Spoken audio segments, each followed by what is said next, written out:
ओम नमः शिवाय। नमस्कार। धार्मिक कथा सागर में आप सभी का स्वागत है। पिछले वीडियो में मैंने द्वादश ज्योतिर्लिंगों में से प्रथम ज्योतिर्लिंग की कथा सुनाई थी। इस वीडियो में द्वितीय ज्योतिर्लिंग की कथा सुना रही हूँ। अगर आप लोगों ने प्रथम ज्योतिर्लिंग की कथा नहीं सुनी है तो एक बार ज़रूर सुनिएगा। उस वीडियो की लिंक आपको डिस्क्रिप्शन बॉक्स में मिल जाएगी। तो चलिए प्रारंभ करते हैं द्वितीय ज्योतिर्लिंग की पौराणिक कथा। आंध्र प्रदेश के कृष्णा नदी के तट पर श्रीशैल पर्वत पर श्री मल्लिका अर्जुन विराजमान है।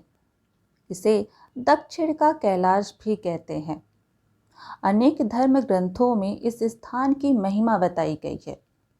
महाभारत के अनुसार श्रीशैल पर्वत पर शिव पूजन करने से अश्वमेध यज्ञ करने का फल प्राप्त होता है। श्रीशैल पर्वत के दर्शन मात्र करने से भक्तों के सभी प्रकार के कष्ट दूर होते हैं। एक समय शिवजी और पार्वती जी दोनों प्रेम पूर्वक एकांत में बैठकर यूं विचार करने लगी कि हमारे ये दोनों पुत्र विवाह के योग्य हो गए। अब इन दोनों का शुभ विवाह कैसे संपन्न हो। माता पिता के विचारों को जानकर श्री गणेश जी तथा कार्तिकेय जी दोनों पुत्रों के मन में भी विवाह की इच्छा जाग उठी। वे दोनों पहले मैं विवाह करूंगा तो पहले मैं विवाह करूंगा यूं बारंबार करते हुए परस्पर विवाद करने लगे। तब शिव जी और पार्वती जी ने दोनों पुत्रों को बुलाया और उनसे कहा, हम लोगों ने पहले से ही एक नियम बना रखा है जो तुम दोनों के लिए सुखदायक होगा।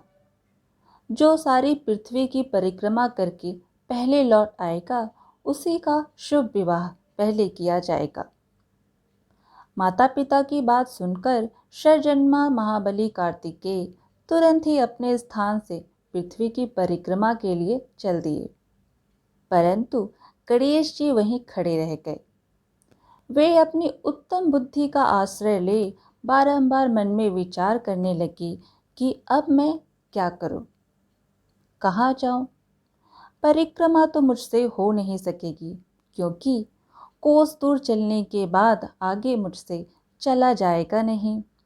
फिर सारी पृथ्वी की परिक्रमा करके मैं कैसे सुख प्राप्त कर सकूंगा। ऐसा विचार करके गणेश जी ने अपने घर लौटकर विधि पूर्वक स्नान किया और माता पिता से कहा, माताजी एवं पिताजी, मैंने आप लोगों की पूजा के लिए यहाँ 2 आसन स्थापित किए हैं। आप दोनों इस पर विराजिए और मेरा मनोरथ पूर्ण कीजिए। गणेश जी की बात सुनकर शिव जी और पार्वती जी पूजा ग्रहण करने के लिए आसन पर विराजमान हो गए। तब गणेश जी ने उनकी विधि पूर्वक पूजा की और बारंबार प्रणाम करते हुए उनकी 7 बार प्रदक्षिणा की। गणेश जी तो बुद्धि सागर थे ही। वे हाथ जोड़कर प्रेम मग्न माता पिता की बहुत प्रकार से स्तुति करके बोले, हे माता जी तथा हे पिताजी, आप लोग मेरी उत्तम बात सुनिए और मेरा शीघ्र ही शुभ विवाह कर दीजिए। गणेश जी के ऐसे वचन सुनकर वे दोनों माता पिता ने कहा, पुत्र, पहले तुम इस सारी पृथ्वी की परिक्रमा तो करके आओ। कुमार गया हुआ है, तुम भी जाओ और उससे पहले लौट आओ, तब होगा तुम्हारा विवाह। तब गणेश जी ने कहा, हे माता जी तथा हे पिताजी, आप दोनों सर्वश्रेष्ठ धर्म रूप और महाबुद्धिमान हैं, अतः धर्मानुसार मेरी बात सुनिए। मैंने 7 बार पृथ्वी की परिक्रमा की है, फिर आप लोग ऐसी बात क्यों कह रहे हैं। शिव जी और पार्वती जी तो बड़े ही लीलांधी ही ठहरे। वे गणेश जी का कथन सुनकर लौकिक गति का आश्रय लेकर बोले, पुत्र, तुमने विशाल पृथ्वी की परिक्रमा कब कर ली। तब गणेश जी ने कहा, मैंने अपनी बुद्धि से आप दोनों शिव और पार्वती की पूजा करके प्रदक्षिणा कर ली है, अतः मेरी समुद्र प्रयत्न पृथ्वी की परिक्रमा पूरी हो गई। धर्म के संग्रहभूत वेदों और शास्त्रों में जो ऐसे वचन मिलते हैं, वे वचन है कि जो पुत्र माता पिता की पूजा करके उनकी प्रदक्षिणा करता है, उसे पृथ्वी की परिक्रमा जनित फल सुलभ हो जाता है। जो माता पिता को घर पर छोड़कर तीर्थ यात्रा के लिए जाता है, वह माता पिता की हत्या से मिलने वाला पाप का भागी होता है, क्योंकि पुत्र के लिए माता पिता का चरण सरोज ही महान तीर्थ है। अन्य तीर्थ तो दूर जाने पर प्राप्त हैं, परंतु धर्म का साधनभूत यह तीर्थ तो पास में ही सुलभ है। पुत्र के लिए माता पिता और स्त्री के लिए पति, ये दोनों सुंदर तीर्थ घर में ही वर्तमान हैं। ऐसा जो वेद शास्त्र निरंतर उद्घोषित करते रहते हैं, उसे फिर आप लोग असत्य कर दीजिए। निस्संदेह वेद भी असत्य हो जाएगा और वेद द्वारा वर्णन आपका यह स्वरूप भी झूठा समझा जाएगा। इसलिए या तो शीघ्र मेरा सुविवाह कर दीजिए अथवा यो कह दीजिए कि वेद शास्त्र झूठे हैं। आप दोनों धर्म रूप हैं। भली भांति विचार करके इन दोनों में जो परमोत्तम प्रतीत है, उसे प्रयत्न पूर्वक करना चाहिए। इतना कहकर श्री गणेश जी चुप हो गए।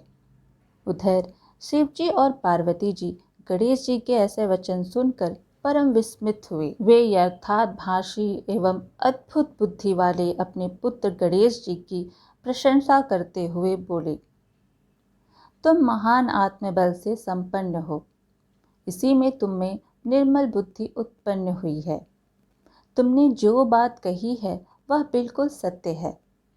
दुख का अवसर आने पर जिसकी बुद्धि विशिष्ट हो जाती है, उसका दुख उसी प्रकार विनष्ट हो जाता है, जैसे सूर्य के उदय होते ही अंधकार।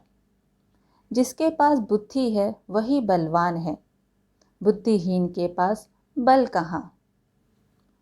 पुत्र, वेद शास्त्र और पुराणों में बालक के लिए धर्म पालन की जैसी बात कही गई है, वह सब तुमने पूरी कर ली है। तुमने जो जो बात की है वह दूसरा कौन कर सकता है। हमने तुम्हारी वह बात मान ली, अब इसके विपरीत नहीं कहेंगे। यो कहकर शिवजी और पार्वती जी ने गणेश जी को सांत्वना दी और फिर वे उनकी विवाह के संबंध में उत्तम विचार करने लगे। उसी समय जब प्रसन्न बुद्धि वाले प्रजापति विश्वरूप को शिवजी के उद्योग का पता चला, तब उस पर विचार करके उन्हें परम सुख प्राप्त हुआ। उन प्रजापति विश्वरूप के दिव्य रूप संपन्न एवं सर्वांग शोभना दो सुंदर कन्याएं थीं, जिनका नाम सिद्धि और बुद्धि था। उन दोनों के साथ श्री गणेश जी का शुभ विवाह संपन्न हुआ और गणेश जी को भी उन दोनों पत्नियों के मिलने से जो सुख प्राप्त हुआ, उसका वर्णन नहीं किया जा सकता। कुछ काल के पश्चात महात्मा गणेश जी के उन दोनों पत्नियों से दो दिव्य पुत्र उत्पन्न हुए, जिनका नाम क्षेम और लाभ हुआ। इस प्रकार जब गणेश जी अचिंत्य सुख का भोग करते हुए निवास करने लगे, तब दूसरे पुत्र स्वामी कार्तिकेय पृथ्वी की परिक्रमा करके लौटे। उस समय नारद जी ने आकर कार्तिकेय जी को सब समाचार सुनाया। उन्हें सुनकर कार्तिकेय जी के मन में बड़ा क्षोभ हुआ और वे माता पिता जी के द्वारा कई बार रोके जाने पर भी ना रुककर क्रौंच पर्वत की ओर चल दिए। उसी दिन से शिव पुत्र स्वामी कार्तिक का कुमारत्व प्रसिद्ध हो गया। उनका नाम त्रिलोकी में विख्यात हो गया और शुभदायक, सर्व पापहारी, पुण्यमय और उत्कृष्ट ब्रह्मचर्य की शक्ति प्रदान करने वाले हैं। कार्तिकी पूर्णिमा को सभी देवता, ऋषि, तीर्थ और मुनीश्वर सदा कुमार का दर्शन करने के लिए क्रौंच पर्वत पर जाते हैं। जो मनुष्य कार्तिकी पूर्णिमा के दिन कृतिका नक्षत्र की योग होने पर स्वामी कार्तिकेय का दर्शन करता है, उसके संपूर्ण पाप नष्ट हो जाते हैं। और उसे मनोवांछित फल की प्राप्ति होती है। उधर जब माता पार्वती और पिता शिव जी ने उस पर्वत पर जाकर कार्तिकेय जी से अनुरोध किया कि वे लौट चले, परंतु कार्तिकेय जी नहीं लौटे तथा वहां से वो 12 कोस दूर चले गए। तब शिव जी और पार्वती जी की ज्योतिमय रूप स्वरूप धारण करके वहां प्रतिष्ठित हो गए। वे दोनों पुत्र स्नेह से आतुर हो हर पर्व के दिन अपने पुत्र कुमार देखने के लिए उनके पास जाया करते हैं। अमावस्या के दिन भगवान शिव स्वयं वहां जाते हैं और पौर्णमासी के दिन पार्वती जी निश्चय ही वहां जाती हैं। उसी दिन से लेकर भगवान शिव का मल्लिका अर्जुन नामक एक ज्योतिर्लिंग तीनों लोकों में प्रसिद्ध हुआ। उसमें पार्वती जी और शिव जी दोनों की ज्योतियां प्रतिष्ठित हैं। मल्लिका का अर्थ है पार्वती और अर्जुन का शब्द शिव जी का वाचक है। इस ज्योतिर्लिंग के जो दर्शन करता है वह समस्त पापों से मुक्त हो जाता है और अभीष्ट को प्राप्त कर लेता है। इस प्रकार मल्लिका अर्जुन नामक द्वितीय ज्योतिर्लिंग का वर्णन किया गया, जो दर्शन मात्र से लोगों के लिए सब प्रकार का सुख देने वाला बताया गया है। जो मनुष्य इस चरित्र को पढ़ता अथवा पढ़ाता है एवं सुनता अथवा सुनाता है, निस्संदेह उसके सभी मनोरथ सफल हो जाते हैं। यह अनुपम आख्यान पापनाशक, कीर्तिपद, सुखवर्धक, आयु बढ़ाने वाला, स्वर्ग की प्राप्ति कराने वाला, पुत्र पौत्र की वृद्धि कराने वाला, मोक्षप्रद, शिवजी के उत्तम ज्ञान का प्रदाता, शिव पार्वती में प्रेम उत्पन्न करने वाला, शिव भक्ति वर्धक है। यह कल्याणकारक, शिव जी के अतुलनीय ज्ञान का दाता और सदा शिवमय है। अतः मोक्षकामी एवं निष्काम भक्तों को सदा इसका श्रवण करना चाहिए। आज की यह कथा यहीं समाप्त होती है। फिर मिलेंगे एक और धार्मिक कथा के साथ। अगर आप लोगों को धार्मिक कथा सुनना पसंद है तो हमारे चैनल के साथ जुड़े रहें।